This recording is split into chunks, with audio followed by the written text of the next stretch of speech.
This is a Honda Cub EZ90. And this is a Honda Cub EZ90 that just came over on an airplane all the way across the country. And we're gonna be completely restoring this bike. We actually do not even know the condition of this bike yet. As I can see here from under some of the wrap, a lot of work here.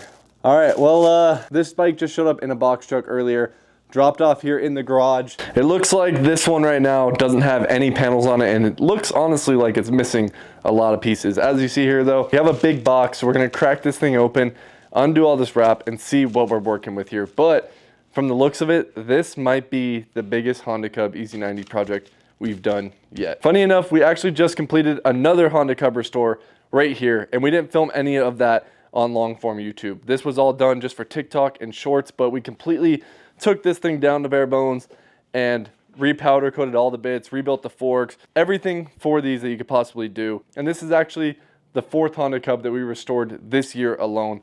This will be number 5. So let's get this thing unboxed and see what we are working with now. It's a Honda Cub.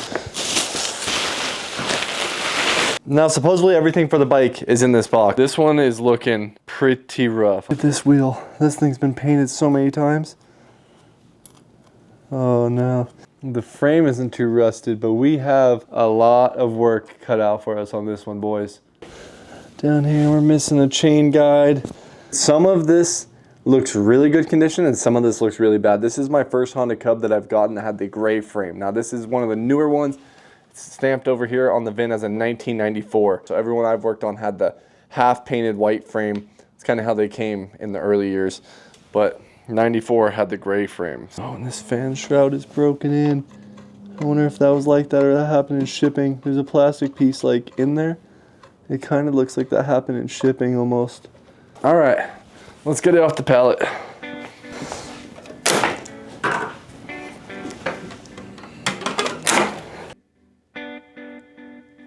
But it is bad, boys. This thing was sitting for so long. This is the start of our project. Is there not even a carburetor?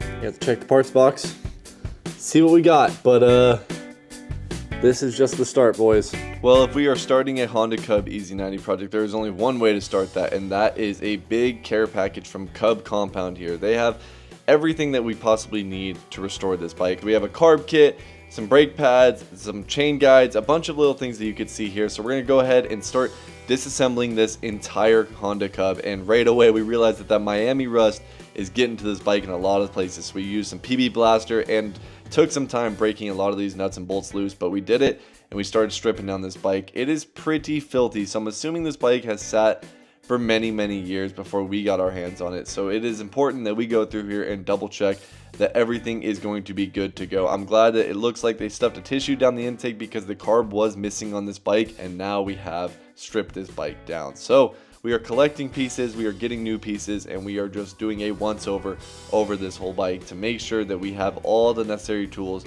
to restore this thing. Now we're going to strip down all the pieces that we need to take to powder coat. Basically everything that you see white here is going to be changed to chrome, and now this is what our bike is looking like as we rest it on the ground, because this is where the bike will rest for at least the next few weeks while we have everything stripped down for powder coat and we have all the new seals and everything installed on the rest of the bike and rebuilt in all the necessary spots so we can make this thing as fresh as possible on this rebuild. All right, current update on the Honda Cub EZ90 that came over from Miami. We got all the parts back from powder coat. Now, believe it or not, this is chrome powder coat. I've never done this before, but chroming is actually illegal in Nevada. They banned all chroming in Nevada. So you either have to send all your parts out to California, or we tried this. I was actually pretty stoked to try this because chrome dipping things takes up a lot of surface, and when you chrome dip stuff, a lot of things lose fitment. On some parts, chrome dipping is actually a pain. Like for the wheels, it would be super easy, but for stuff like this, it would be kind of a pain in the ass to do. And it doesn't reflect exactly like chrome, but you kind of still get the same effect that you would chrome. Pretty stoked on that. Now these wheels did have a lot of rusted spots into the paint, and that was just because there was so much corrosion on these wheels. They actually turned out a lot better than I thought they were gonna because of those issues. That is pretty good. The back wheel turned out really good. And over here, we actually already started assembling our hubs. So I went ahead and put our new bearings in there already with our new seals on the hubs itself. And then we're gonna have to rebuild the forks as well. So we have a few more pieces I'm actually gonna be dropping off here in the next couple days to be chromed, like the kickstand and a few other bits that I actually forgot that I want to throw in this batch. I haven't done anything like this with a Cub before, so I'm really stoked to see something custom. We have a full box full of OEM seals, parts, and everything we need to get the forks assembled, and pretty much the entire bike, honestly. So once we clean all our hardware, we can bolt those to the wheels, which have tires on them already, and kind of get the wheels ready to go. Throw the swing arm in and get this bike as a roller. So we have some new dust seals here for the brake hubs themselves, for the actual pivot arm that goes in there. So we'll finish putting those in, and a bunch of these random little OEM seals that we have to add into these pieces. We'll then rebuild our forks here, which we have oil and new seals as well. Well, just like that, the teardown turns to the rebuild. We have new seals going in on the brake hubs. We have hardware here that needs to be cleaned. Yes, some of this went through the parts washer, but cannot get the rust off. So what we're gonna use to do that is this steel wheel right here. Put that on a drill and just go ham on these bolts. And now we have some shiny hardware to reassemble our wheels. We are now installing the hubs into the wheels itself. We already have our fresh tires on there, so everything is looking mighty fine on here. And this is our shocks with the fresh seals in there as well. Now we just need to put on the boots and slide our actual fork tubes into there and fill them with oil. We are slowly but surely reassembling everything that we had back from chrome. We have to come through here and re-clean all this hardware that you see right here to make sure it all shines with our new parts. Now this pile right here is a bunch of parts that we actually forgot to get chromed. These parts weren't white, and I forgot that we were actually going to be taking these parts to get chromed as well. So we will have to run those back down to the paint store this week, and we'll pick those up at a later date. But our wheels are looking complete. We have our sprocket in here getting cleaned, and basically everything that we need for the front and rear end to make this thing a roller, because ideally we want this thing back on the wheels so we can move it around the garage a little bit better. And now we have the Honda Cub sitting here ready to get reassembled.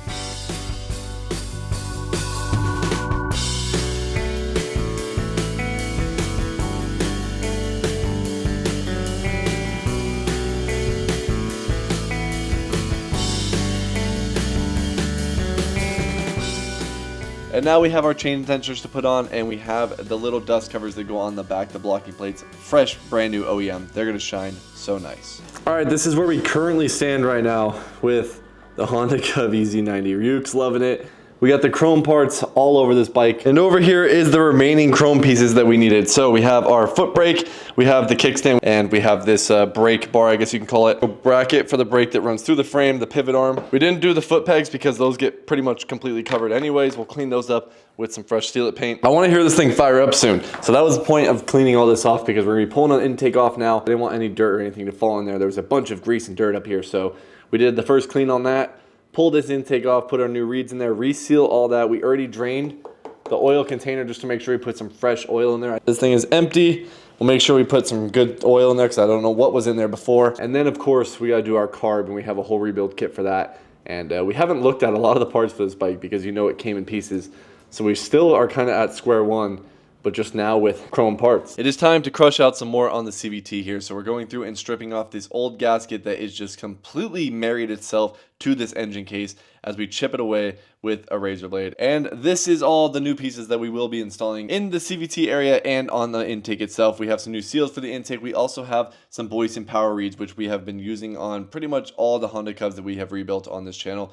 We have the new belt, the new chainstay, we have new intake gasket, a spark plug, CVT cover, gasket, you name it. We have everything we need here to rebuild this side. Taking off the intake itself, which on these bikes can be a absolute pain because where the frame sits, go ahead and swap out our reeds now over to the MOPBOYZ power reeds. We're also going to be cleaning off our intake and make sure all the gasket on the engine case and the intake itself is all cleaned up so our new gasket has no issues with sealing on there. And we continued finishing up the CVT. So in here we have new rollers for the variator, we have a new belt, and we have that new CVT gasket for the cover itself. So everything should be pretty fresh. I have every chrome part now assembled on the bike. The shocks are fully rebuilt now.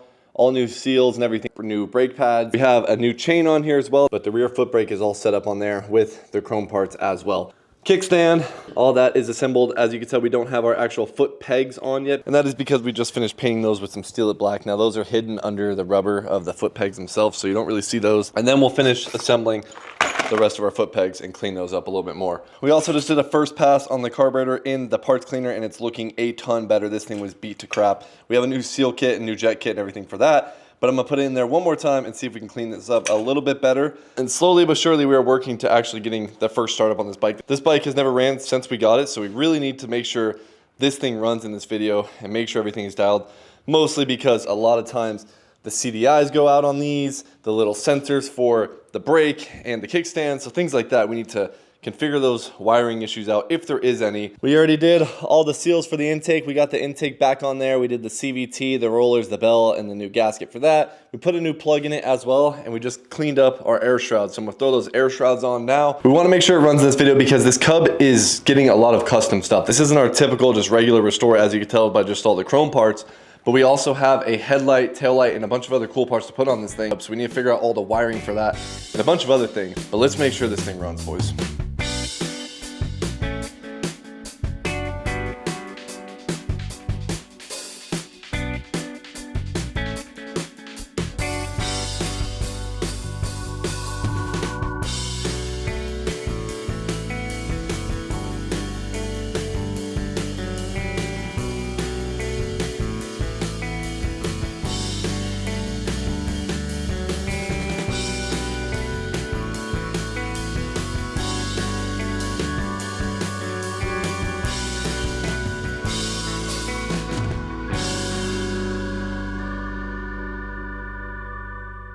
Here's where the Honda Cub currently sits right now. So our foot brake, the pegs, everything as you saw there.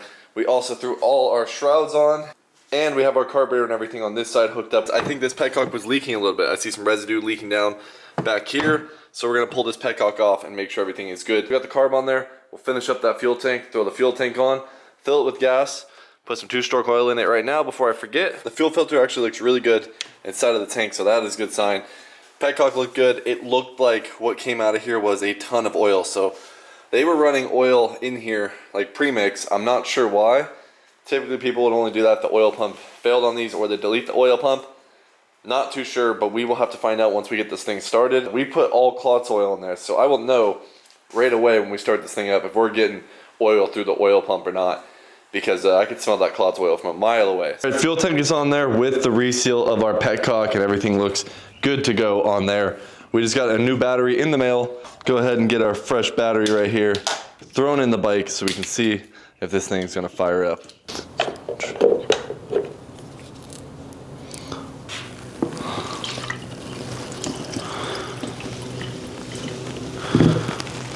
Oh my gosh, we need more gas. All right, we're definitely need a lot more gas. It has like no gas in it right now.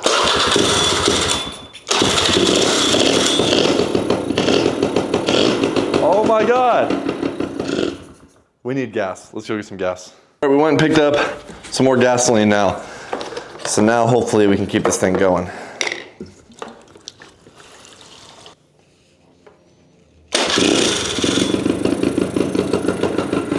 There we go.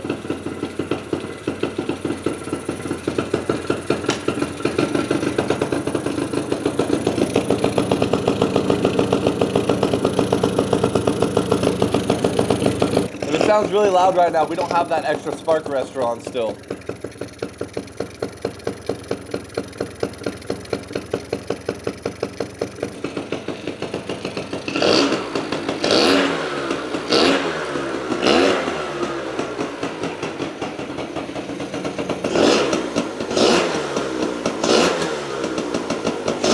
No airbox on right now either, so it's really loud on the carb side.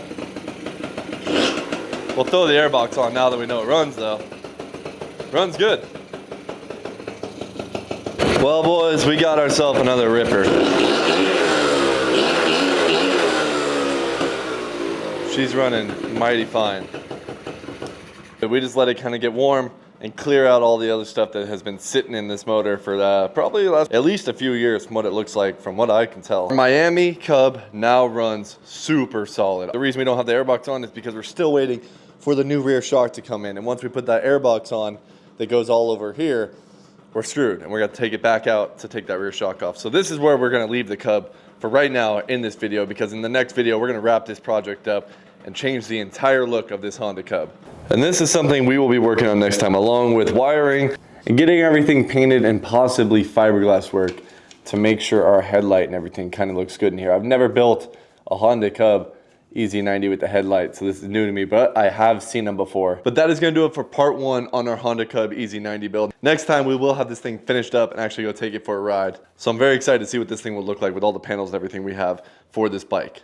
That is going to do it for this one, boys. If you want to support the channel, make sure you leave a like and subscribe so you can stay along with our future videos. Also, if you really want to help support the channel, you can always go down to the description down below, grab yourself some of our MOPBOYZ merch off the website. That's going to do it for this one, boys. I will see you guys in the next video.